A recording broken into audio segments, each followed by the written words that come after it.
I am very honored, Julian. Thank you so much. This was a wonderful introduction. It is true that I am an activist for what I call relational intelligence, and I'm very delighted to be here. Thank you so much for that, for the invitation and the opportunity to speak about this work. And my understanding is that I'm speaking to a really quite a mixed crowd of people, dancers, scientists, cognitive scientists, people with a variety of concerns and interests in this field. So let's get started. Before I do, I want to also give my gratitude to Joe Dumit, to Sylvia Cardarelli-Granau, whose images, when you see the images in my slideshow, like these images you're looking at now, the images are Sylvia's. And I'd like to thank Klara, without whom I wouldn't be here, as well as the members of the Institute for the Study of Somatic Communication, who have been offering their time and attention to studying questions that pertain directly to what it can mean to be a human being, an embodied human being. I'd like to say that two things change the lived meaning of touch, of human touch significantly: our attentional practices of time and our physical actions of conception, the ground of which lies in our imagination and our ability to tap the creative powers to conceive something that is not present to us in the moment.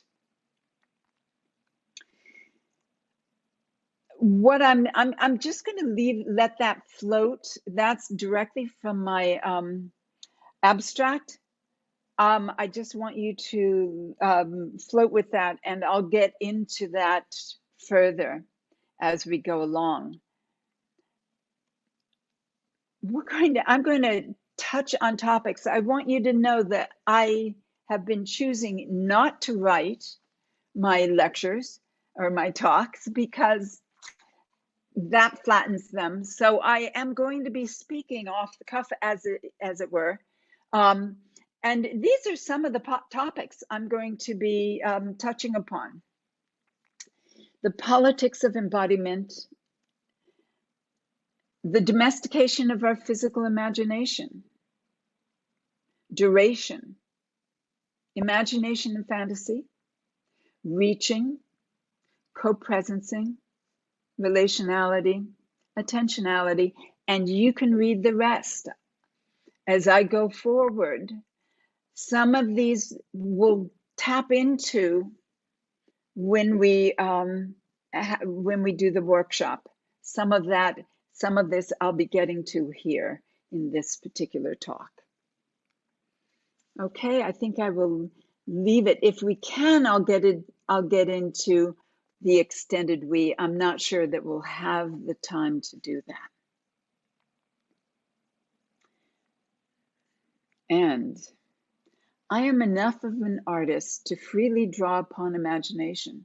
Imagination is more important than knowledge. Knowledge is limited. Imagination encircles the world, says Einstein. I love that. I picked that up from a book that was really about education and about engaging with the arts in our education. And yet, it speaks very much to what it is I think we're doing here. What we're doing here is we're bringing science and art together to side by side consider what has not been considered before, at least up to this moment, because we are we have a notion, and I would call it a culturally determined notion, that embodiment, what a human being is somewhat predictable. And we're playing with the notion that maybe that's not so. Maybe something else is also so. And and imagination is critical to that new knowing. Drawing from J.J. Gibson, to expect, anticipate, plan, or imagine creatively is to be aware of surfaces that do not exist or events that do not occur, but that could arise or be fabricated within what we call the limits of possibility. So it is, in fact, those limits that we're really playing with here.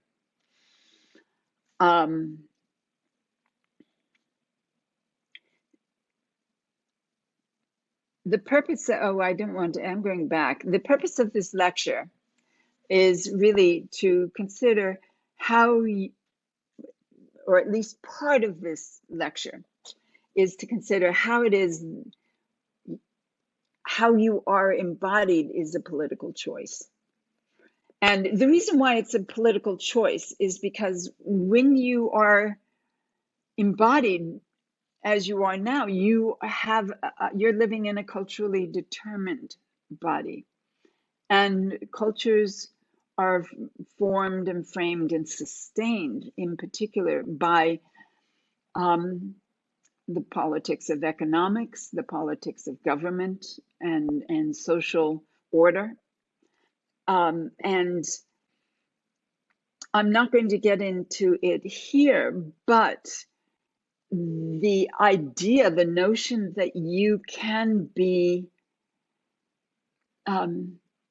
if everyone shows up with a fair amount of similarity, we'll be able to organize and have a certain kind of social order.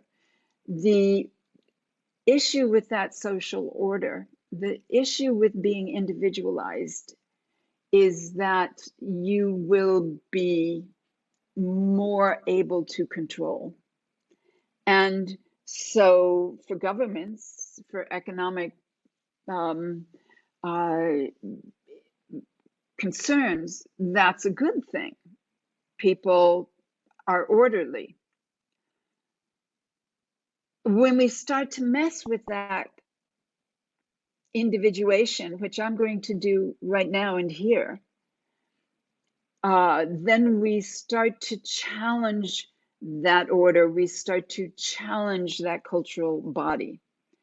We start to ask questions of what it is to be a human and what the limits of possibility are. Okay. So I'm interested in touch. I'm interested in touch in what touch does.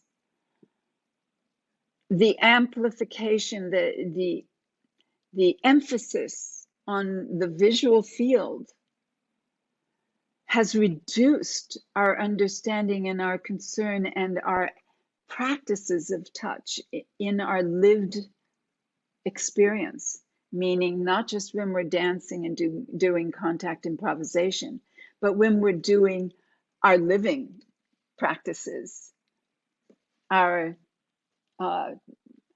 petting the dog, our walking on a street past strangers, the way we think about design, the way we think about living spaces or lived spaces, the way we walk through a forest, the way we speak to one another, the way we know one another. Okay, so I'd like to do a body-mind score first.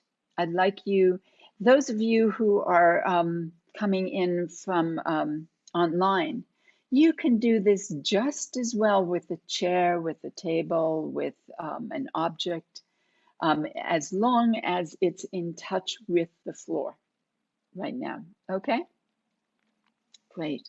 How many of us are online? I'm curious. 5 of us. Okay.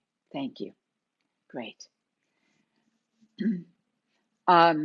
So here is the body mind score. I'd like you to begin with your hand on your heart, please. And this is for everyone.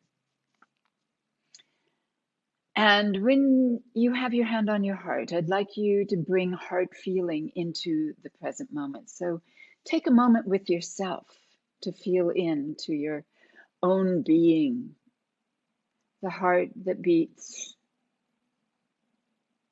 the heart that sustains you, the heart that isn't limited to just being a pump, but is an organ of feeling. The heart that is not small, but actually can be immense. If you've ever been madly in love, you know how large that heart can be, and that it refuses to just stay in your body. It extends into space, becoming almost a field around you. The heart that moves.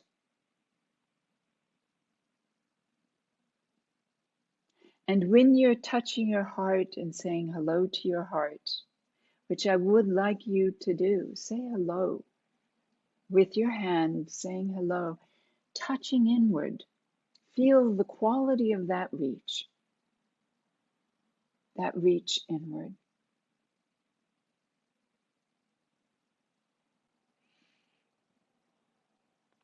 Now, do this reach toward another hand, toward your other hand. So you have two hands reaching toward each other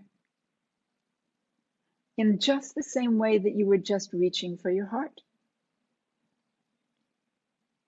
Two hands reaching. And you can feel that the space between your hands, especially if you move your hands back and forth, gets enhanced. It kind of thickens. It maybe becomes a little bit tingly as one hand touches the other. It thickens space. There's something going on there. Notice that you have drawn your attention here to this space between your hands. Leave space. Don't actually touch hand to hand, because it's easier to feel the thickening if you're actually feeling the space between. And if you do that, imagine you can pull the space out so that, in fact, that thickness is a larger space. It's much larger, and it can get smaller. It's a playing. You can play in this elasticity of reach. This elasticity of reach which requires attention. Now do that with your whole body. Wake up your whole body. That elasticity. Touching, thickening, reaching inwardly. Maybe you're just reaching to the surface, but maybe you can also not stop at the skin sac, but reach within. So can you, from a distance, be touching your heart? And do you feel that thickening? Beautiful. I'm not going to give you a whole bunch of time right now. I'll give you some to feel this, to do this dance. Because we've got a lot to do.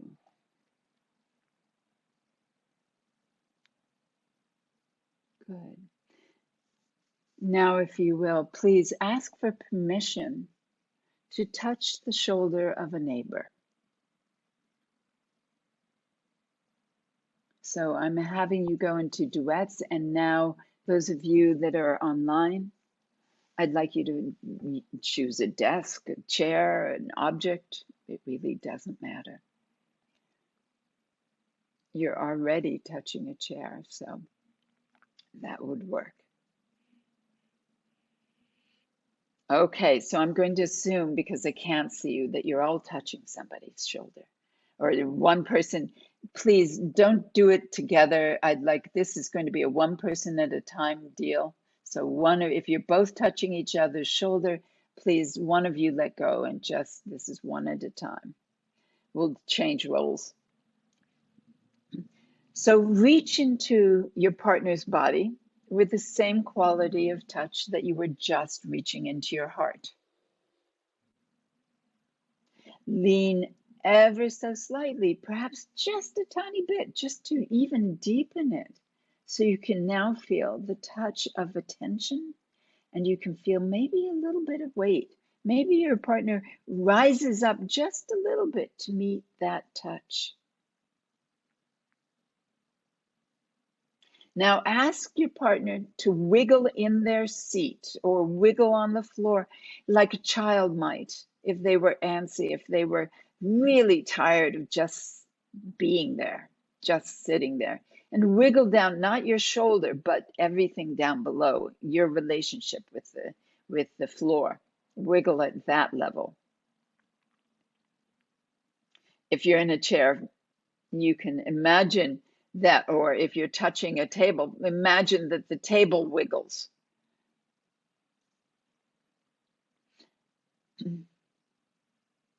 Or that the chair wiggles instead of your body. Now, what would happen if the floor wiggled? You can stop wiggling. Now, what happens? Want you to notice, you can feel that wiggling, of course. Now, what would happen if the floor wiggled and you're touching your partners right now? And now you're going into your imagination. What would happen? Can you physically feel, imagining the floor wiggling? What would it feel like? It's there in your touch. You could feel the floor wiggle. And imagine what would happen if the foundation of the building you're in wiggled instead of the floor. It's wiggling down deeper. And can you feel that? With your reach, you're reaching all the way down into the foundation of the building you're touching. And oh my goodness, I love that you're touching a plant, a tree. That's beautiful. Okay, and now what would happen if not the foundation of the building, but the earth wiggled? Would you be able to feel it? Of course you would. You'd feel it immediately. You'd feel it as soon as your partner felt it. You'd feel it right through your partner.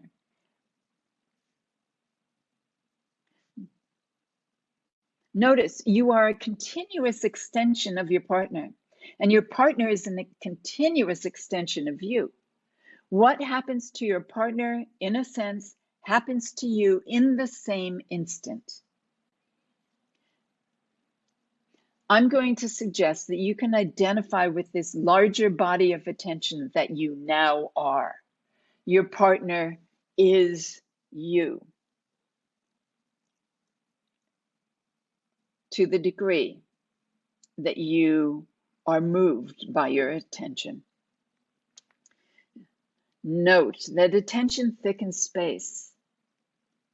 I'm not going to talk about it right now, but there is an aspect of attention which is like a force.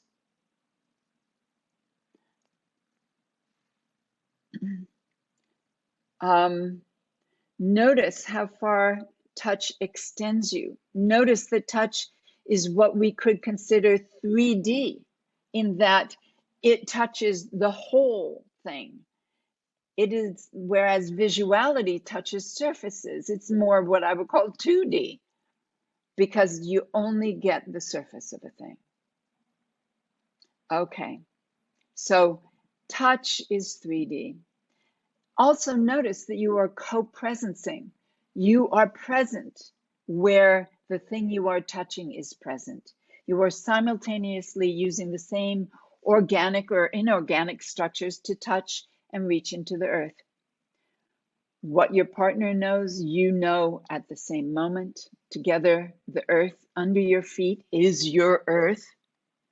This may be true for them as well if they are touching, reaching back into you through the doorway of your hand. Okay, please change roles. Okay, and those of us who are online can do this either with another object again, or you can just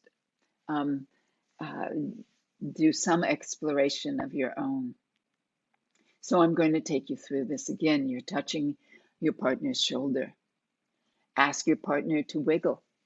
and squirm in their relationship with the floor. And notice that you feel and experience that. Now, using your imagination, imagine that the floor wiggles, not your partner. Right underneath your partner, just right there. Notice you feel it. Just the same way your partner would. Now, go further, go deeper. The floor, the foundation of the building wiggles. Not the floor particularly, but the foundation. You're feeling it. Now take it deeper, and it's the earth underneath the floor that's wiggling. Perfect. Noticing you're touching it. Noticing that you are co-presencing with your partner. You are functioning together using the same structures. Okay, good.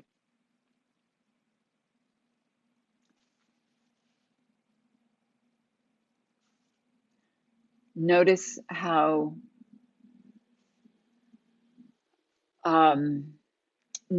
reaching is significant to this action.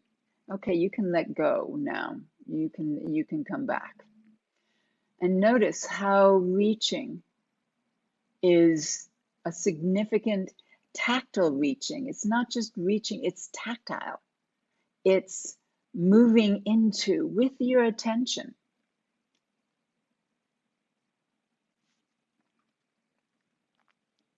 Notice that you yourself, sensing, has exceeded your skin sac. You are uncontainable as a body-mind. In your tactile reach, you're uncontainable.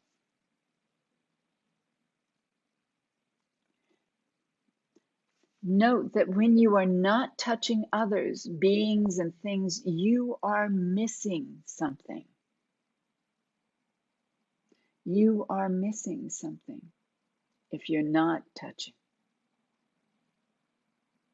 Notice that your size has changed. Notice how large you can be, and if you will, open your arms and let that tactile reach increase your size.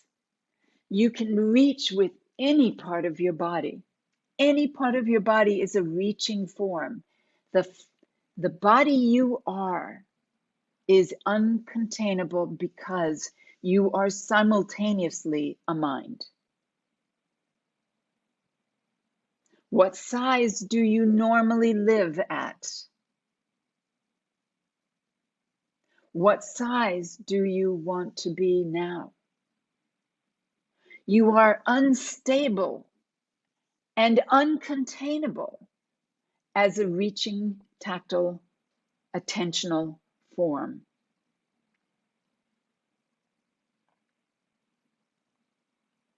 And you are a form that works through difference. You are not the same. And that difference only offers more possibility to you, not less.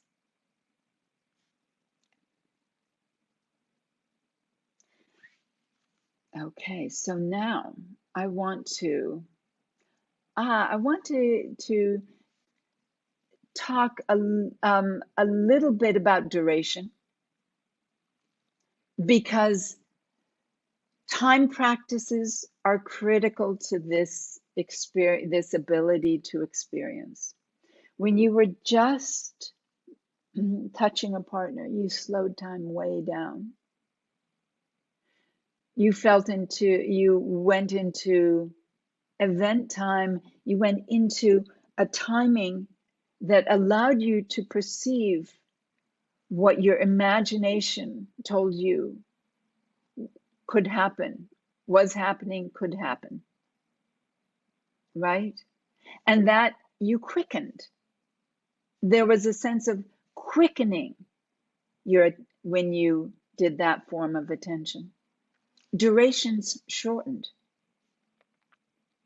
I turned to Aaron Manning, who, following Bergson, says, When space-time is no longer entered, but instead created, it becomes possible to think the body world as that which is generated by the potential inherent in the pre-acceleration of movement. Pre-acceleration is that that kind of imminence, that which you did when you reached, as reach became a potential. Movement takes time, but movement also makes time. So I want to speak to the complete flexibility of that duration. Here we have, again, how you are embodying is a political choice. When you live in the clock time, that's a political choice. That's a political choice to be present within a social structure that agrees that clock time is real. Right? I want you to make that political choice as an action, rather than just having it be default, because it starts to take on the notion of being the real.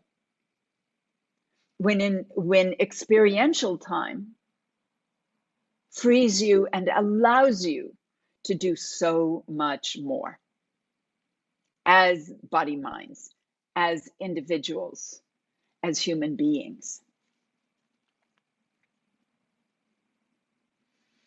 Here's the big interesting thing. Imagination precedes embodiment. You attend to what you can imagine, and you orient toward what you attend to.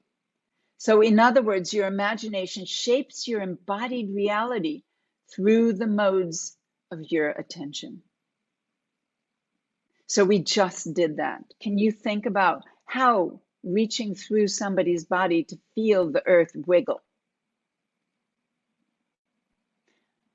is important? What it says about how important imagination is. The possibility. Now, I brought that to you, saying, let's do this thing. Let's reach through. Let's reach through. Reaching through.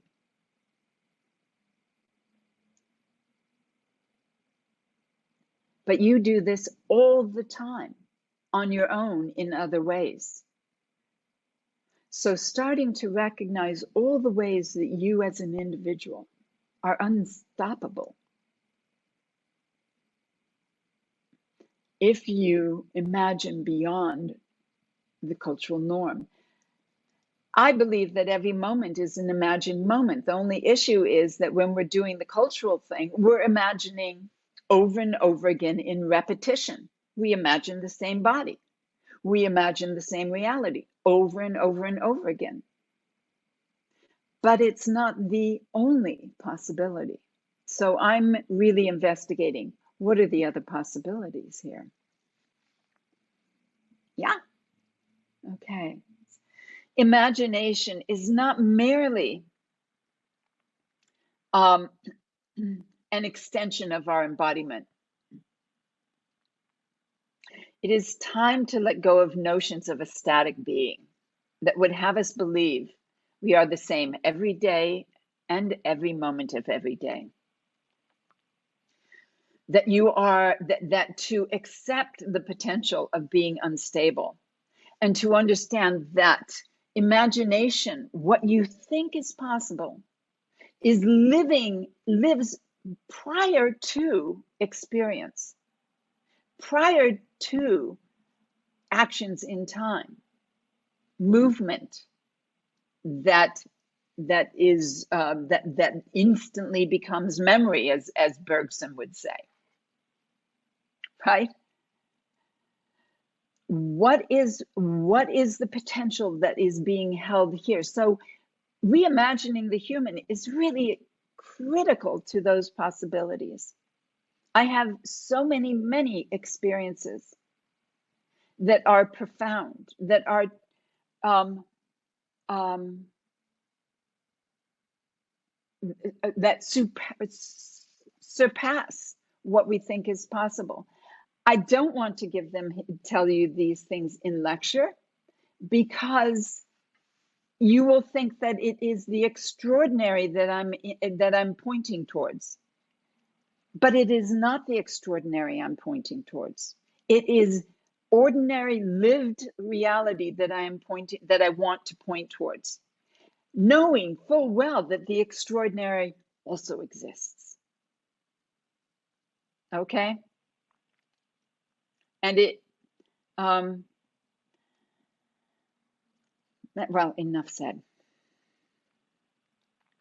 By organizing perceptual expectations and by determining the tactile reach of the individual, by organizing what a human being, these are the ways that that imagination works on us. I'm going to say that again. By organizing our perceptual expectations. Are you going to hear it? Are you going to touch it? Are you going to see it? If you're determining everything by sight primarily, you're going to miss a ton of information and possibility. By determining the tactile reach of your individual, do you start and stop at your skin? Well, no, you don't. By organizing what a human being is. Well, let me tell you what you are. You're an economic machine. Oh, well, I'm being kind of facetious there, but I am pointing to the cultural determination that makes you, and why I consider myself an activist, because I'm attempting to create freedom where there is not at this moment in time. I want to read you something from Adrienne Marie Brown. Well, hang on. I think I have it probably in a further slide, but I want to read it now because it's really kind of cool. We have been growing otherness, borders, separateness. And in all that division, we have created layer upon layer of trauma and vengefulness, conditions for permanent war, practices that move us into a battle with the very planet we rely on for all life. The scale of division, conflict, racism, xenophobia, and hierarchical supremacy on our planet is overwhelming. We need to be finding the places of healing and transformation. This I took from a book of hers called Emergent Strategy, which is really quite a nice read. Okay, down to presence is a disturbance.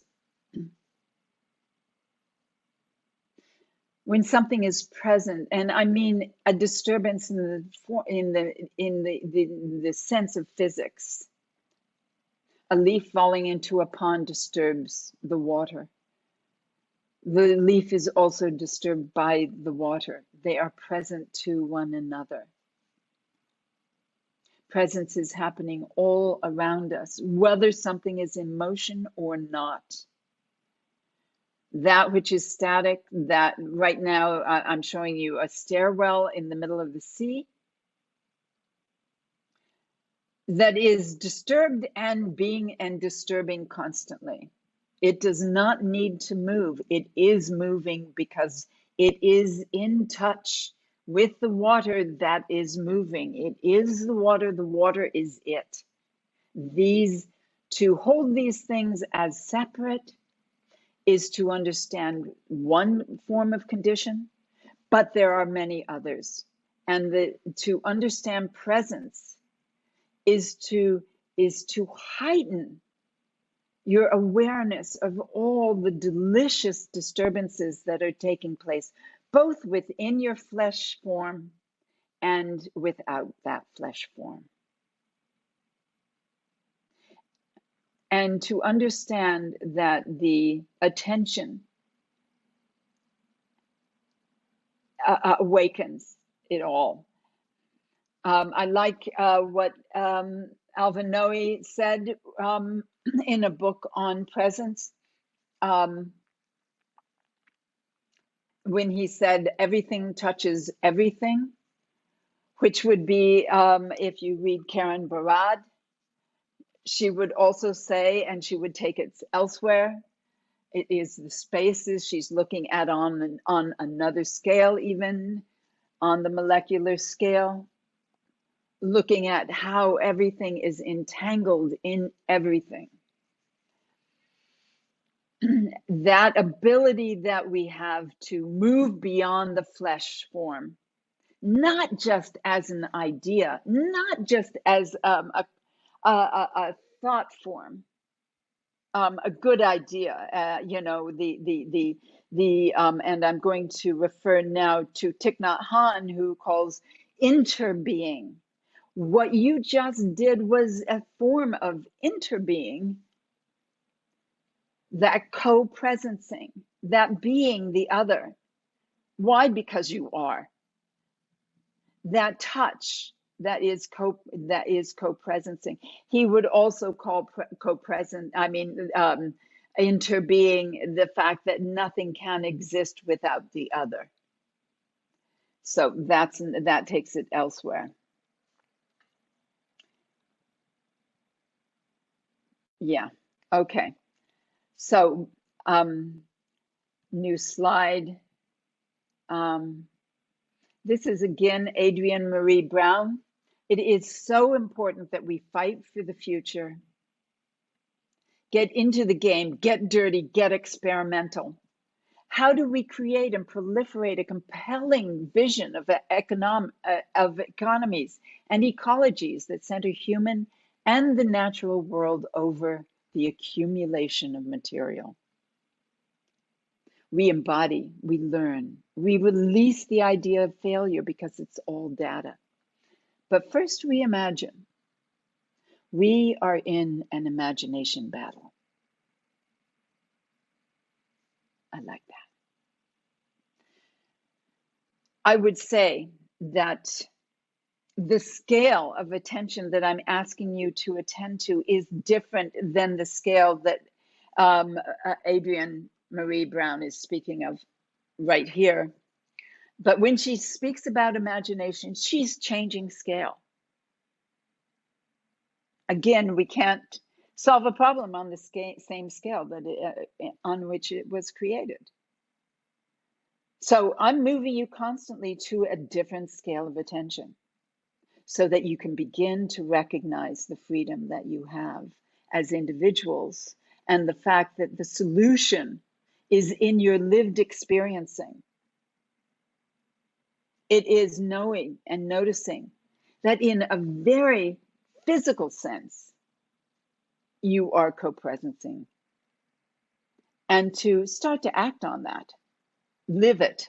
It will, that way you don't have to be, when you are co-presencing, ethics and morals no longer are existing because you are the body you are touching.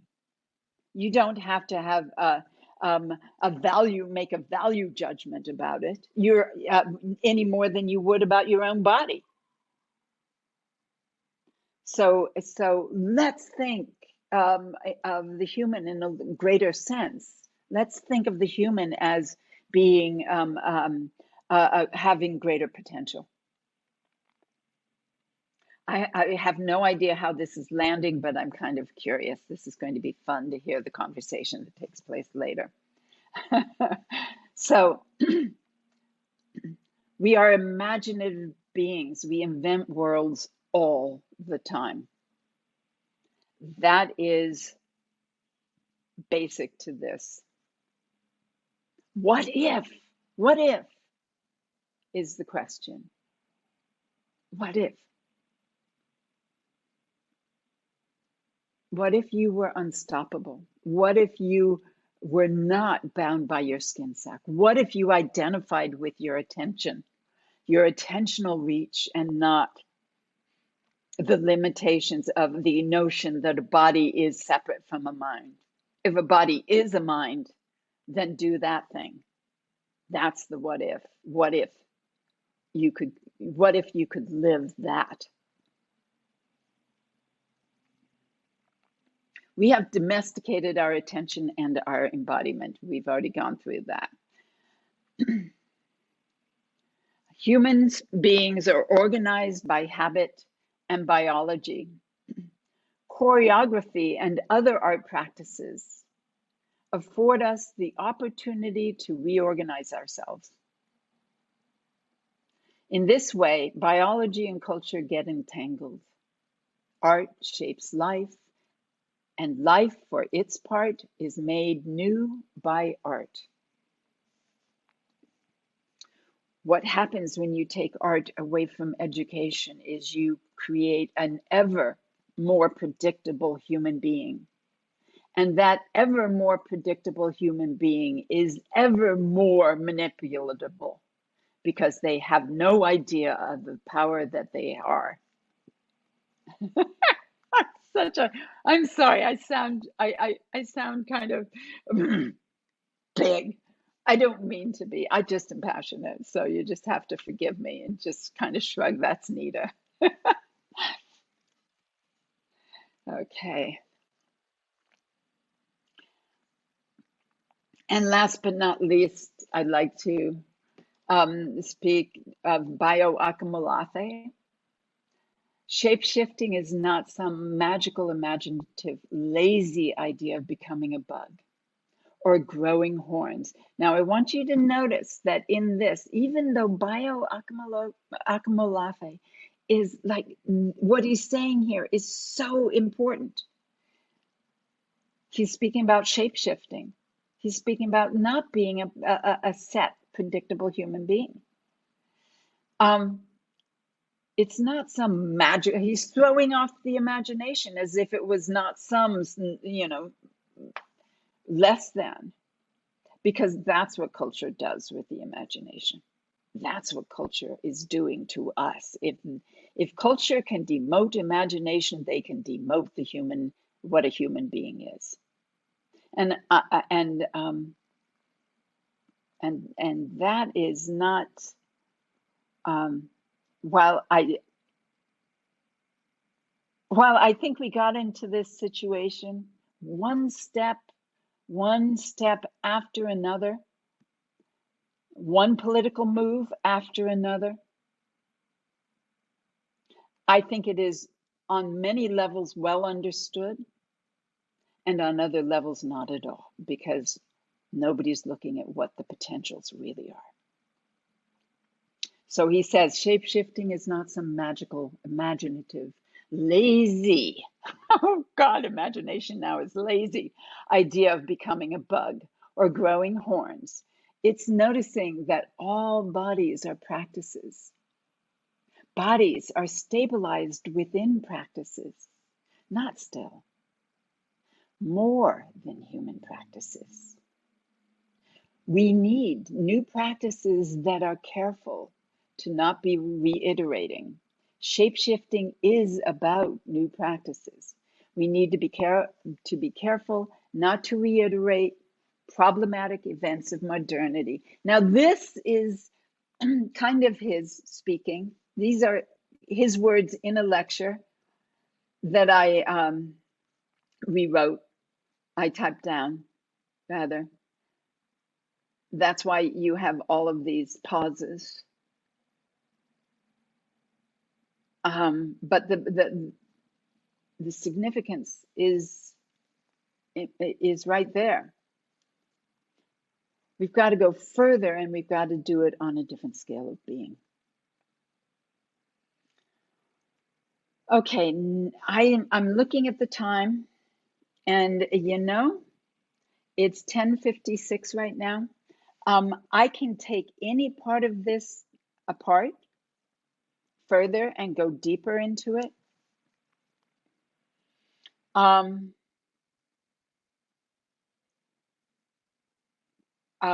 But I'm thinking that maybe it might be good if we go into questions.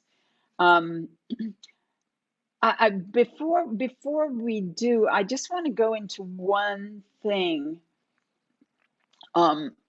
a story and tell you, you know, what the government did in the New World when the newly formed U.S. government, I mean, it was really quite young, as it moved west, as the United States moved west and took over native lands, they made laws that said that the native peoples of the Americas were not allowed to dance in circles. They weren't allowed to do circle dances. They always had done circle dances. They always had danced together at the same time in a circle to tell stories, to tell their history, to be as one, moving as one. And this newly formed government said, you can't do that. That's not allowed. They did this in Canada and in the United States. They said you could have someone, one individual dance. You could do dance as spectacle, but you cannot do dance together.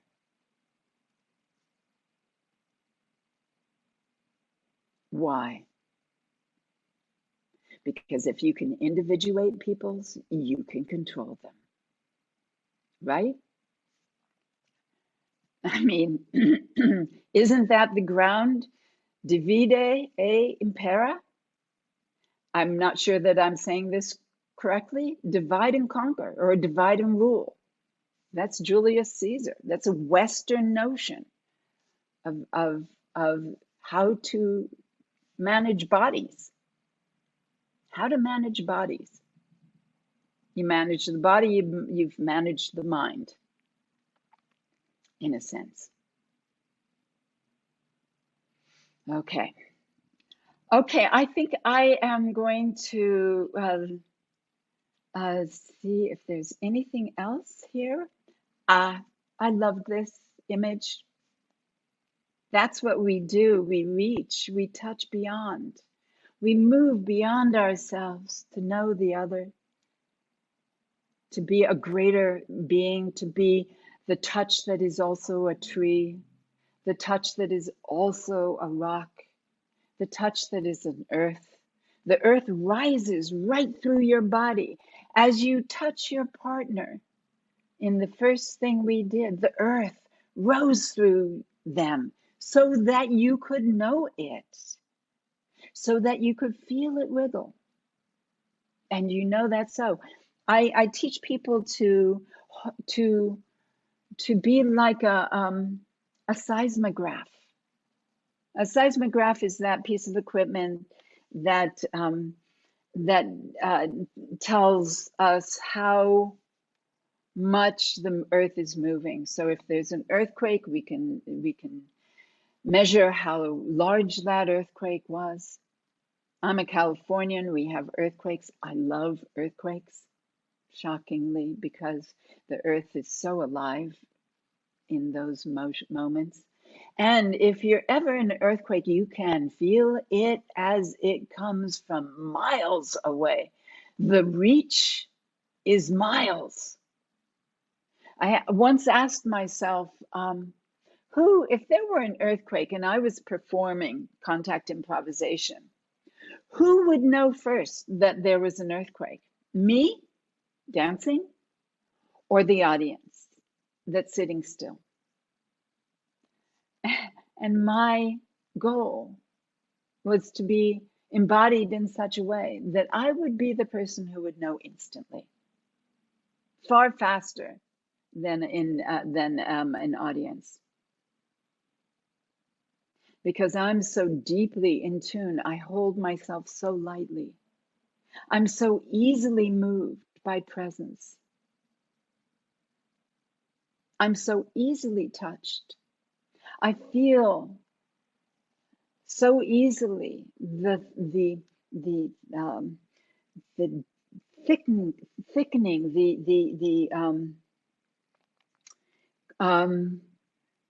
what do I call it? It's not just a thickening, but the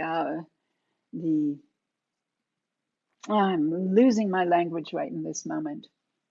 But that which is attention, that which is between those hands, that space that is like no other space between those hands, that space that is not empty, as I'm looking at this image, but is full. It contains so much, and it contains so much more than I possibly know, and so much research needs to be there in that touch, because it contains more than I can possibly, I just don't know. It's amazing. But holding yourself lightly means, and dancing that way, dancing in a way that is easily, allows you to be easily moved. It means we have to put ourselves face to face with vulnerability and understand all the importance, all that is possible when we are vulnerable, the power of that state, the power, the ability to know so quickly that the earth is moving or that your partner has changed their attention. Can you dance and feel the speed of your partner's attention? Because that's where we're going. What is the speed of the one you're communicating with? Can you be in touch? Moving at the speed of your attention, it becomes possible to move at the speed of your partner's attention. Okay, here's my bibliography. These are some of the things, books I'm have drawn from in thinking about this stuff. It's not nearly the full list, but these are things that have really made a difference. They might show up in class when we teach. I love this book, Are We Smart Enough to Know How Smart Animals Are? Really, I loved it because it pointed to the incredible human-centric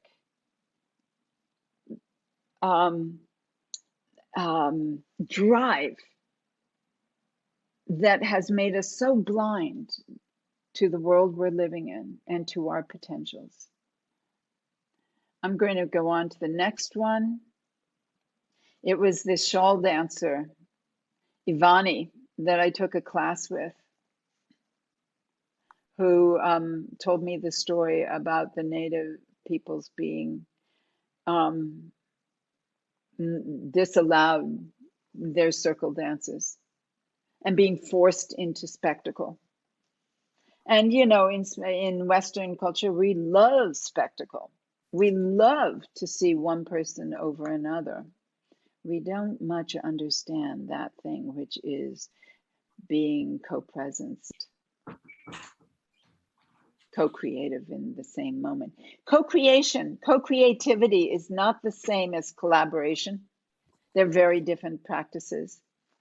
And so if you're interested in what co-creative actions are, we maybe should talk about that later. And last but not least, I was interested in right relations. What does it mean to be in right relations with your world? I like this essay, Tom McLeish in Ion magazine. It's a really great online magazine. I find tons of information, wonderful essays in it. Consent not to be a single being. Fred Moten took that line from, it's back up here. What is his name? Edouard Glissant, who is was you can see that essay, that talk actually in, I'm going to go backwards, guys, in where's Glissant? Yeah, in Conversations with Edouard Glissant aboard the Queen Mary. Good. Okay, that's it. Yeah, in conversations with Edouard Glissant aboard the Queen Mary. Good. Okay, that's it.